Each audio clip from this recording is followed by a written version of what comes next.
Here we are, Friday, Hammerfest. I'm with TYKETTO. All right. That's Here us. we are. And you're playing later. Yeah, 9:15 on the AOR stage. Looking forward to it? Yeah, absolutely. Yeah.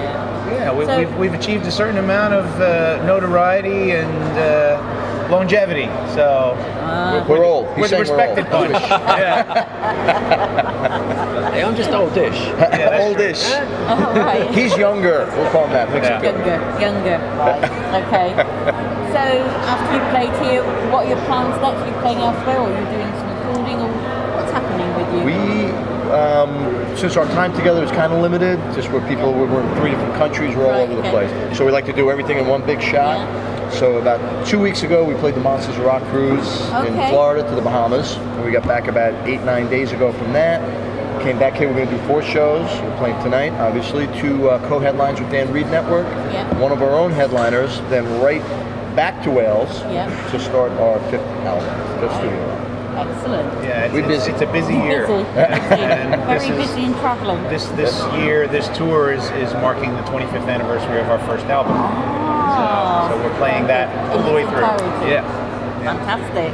So, we've had several albums, and you have to go back and play the original one. How does it feel? Does it feel like new and exciting?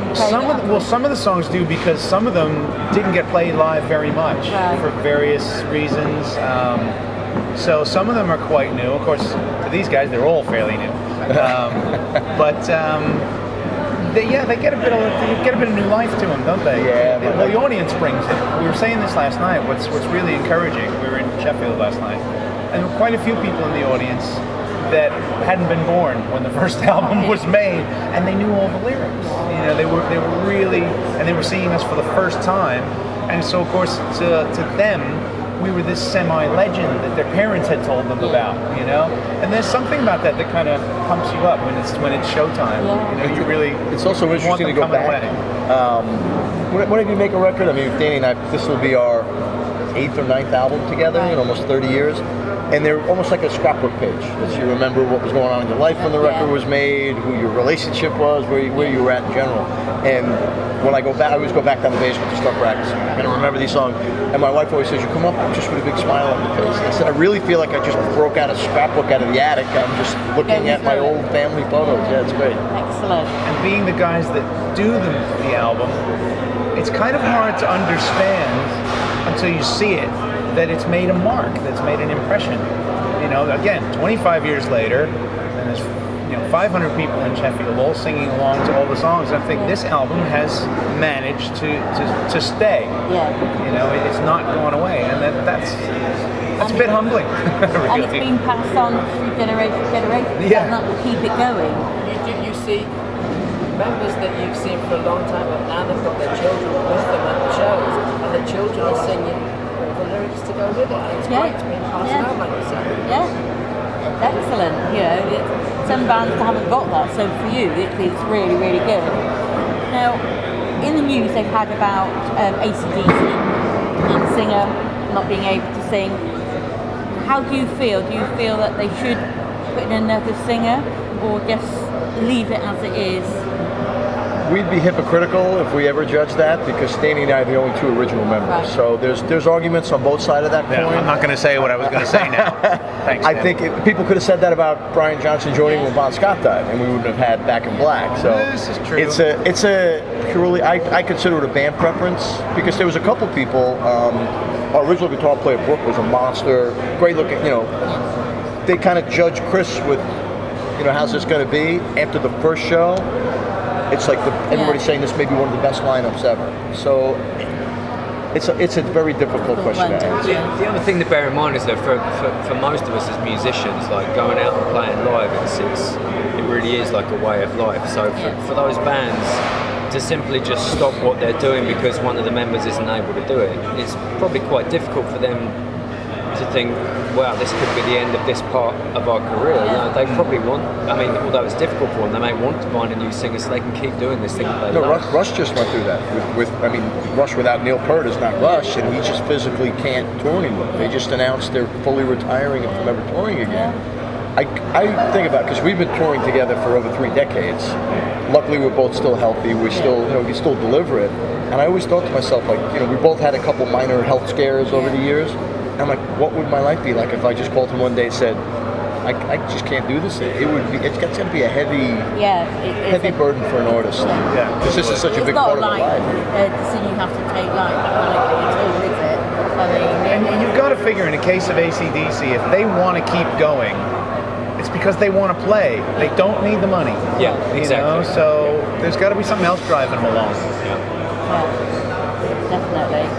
And the other thing in the news was Daniel Craig is no longer going to be playing James Bond. So they're going to be looking for a new James Bond. Am I available? So they say in the band who could be the new James Bond. I don't know. I think Jed's the international man of mystery. Yeah, well, okay. In temperament, Jed, Chris has got more of the Englishness happening somehow. Am I the only human being on planet Earth whose favorite is Roger Moore? Everybody loves Connery. I love Roger Moore for some reason. I don't know why. I thought Daniel Craig was great. I think he was a great Bond. I would have liked to have seen him do it now, and I think he was really close to George Lazenby. End of story. Actually, back to the AC/DC question, I think it is different for a lead singer. Because we did an album of TYKETTO without Danny, and it wasn't TYKETTO without Danny. So I think when you're the voice and that lead, you're on center mic and it's your voice delivering it, it's harder. But you look at some of the people that have been replaced and it's been monumentally huge. So Iron Maiden comes to mind. Van Halen, if they stopped after Paul Di'Anno, we wouldn't have the band that we know. And they tried to replace Bailey and it didn't really work. That's right. So he's going to be James Bond. My vote unequivocally. We'll be vying for the position myself. I could be Miss Moneypenny. He volunteers for a lot of this stuff, if you noticed. He's more James Bond. He's a little bit Highlander. I'm kind of Goodfellas. He's. How did I get Highlander? You've got your James Bond. Now you need your arch villain. Who would make a good arch villain in it? You see him, basically. You don't know. You nailed it. He's the nemesis. Yes, he's Bond. Yes.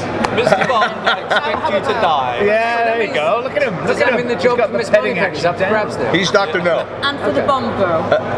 Oh, I could definitely do a Bond girl. I mean, I could definitely. Right, so this is your audition to be James Bond.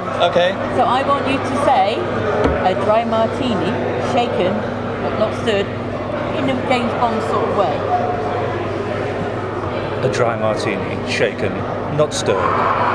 That was a bit effeminate, actually, wasn't it? But then again, I think Miss Moneypenny is probably going to be. It's fair though. Pierce Brosnan was a little effeminate. But So. And as you're going to be the evil, nemesis, I want you to say, "So we meet again, Mr. Bond." So we meet again. This is why he's the international man of mystery. He's able to do I should be a talent He could do that in Cantonese too. But it's very strange. All different types of Cantonese. Yeah. Kylun Bay. I can do it with Kung Pao chicken. Kylun Bay. Well, I think we've run out of time, which is a shame, because I was enjoying that. But thank you so much for giving me some of your time. I enjoyed it. pleasure. We're looking out for you some new James Bond. Thank you for having us. Very much. Cheers. Thank you. I'll be looking out for you in the James Bond film as well.